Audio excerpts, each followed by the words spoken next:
Hello friends, welcome to issue cooking world. আজকে আপনাদের সাথে আমি টক দইয়ের রেসিপি শেয়ার করছি। আপনারা চাইলে সেম রেসিপি ফলো করে সাদা মিষ্টি দই বানিয়ে নিতে পারবেন। চলুন আর দেরি না করে দেখে আসা আমি কিভাবে ঘরে থাকা উপকরণ দিয়ে টক দইটি বানিয়ে নিয়েছি। এজন্য আমি 700 গ্রামের মতো দুধ নিয়ে নিয়েছি। আমি 500 গ্রাম টক দই তৈরি করব। এজন্য এই দুধটাকে একবার জাল করে নিচ্ছি।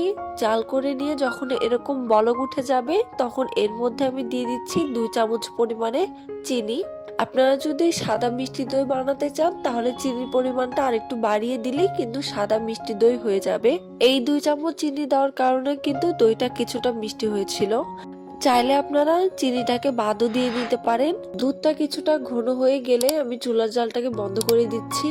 এই পর্যায়ে কিন্তু দুধটা আঙ্গুল সহ্য করতে পারবে এরকম গরম হতে হবে। ঠান্ডা দুধে কিন্তু কখনোই টক দই জমবে না। এখন নিতে হবে আমাদের টক দই।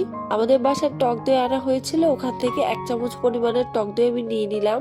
এখন এই টক দইটাকে আমি ভালোভাবে ফাটিয়ে নিচ্ছি। নিয়ে এর মধ্যে আমি 2 চামচ পরিমাণে দুধ দিয়ে দিলাম। দিয়ে এটাকে ভালোভাবে নেড়ে চেড়ে এখন পাতিলের মধ্যে দিয়ে দিচ্ছি এই টক দইটাকে। সম্পূর্ণ দুধের সাথে টক দইটাকে ভালোভাবে মিশিয়ে নিলাম।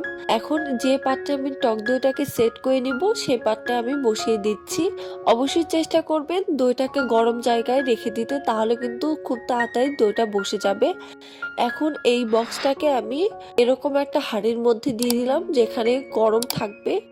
এখন ঢাকনাটা দিয়ে পরে আমি সুতি কাপড় দিয়ে দিচ্ছি। আপনারা চাইলে মোটা কম্বলও ব্যবহার করতে পারেন। 6 থেকে 7 ঘন্টা ওয়েট করতে হবে। আমি 6 ঘন্টা পর ফিরে আসছি। দেখতেই পাচ্ছেন দইটা কিন্তু খুব সুন্দরভাবে বসে গেছে। এখন আমি এই দইটাকে ফ্রিজে রেখে দিচ্ছি 1 ঘন্টার জন্য, যাতে দইটা আরো ভালোভাবে সেট হয়ে যায় এবং ঠান্ডা ঠান্ডা দইটা আমরা খেতে পারি। এই তো দেখতে পাচ্ছেন ফ্রিজ থেকে বের করে নিয়েছি। কতটা সুন্দরভাবে দইটা সেট হয়ে গেছে, মাশাআল্লাহ। বাসায় কিন্তু আপনারা ঝটপট এই দইটা এভাবে বানিয়ে খেতে পারেন। দেখুন কতটা পারফেক্ট হয়েছে।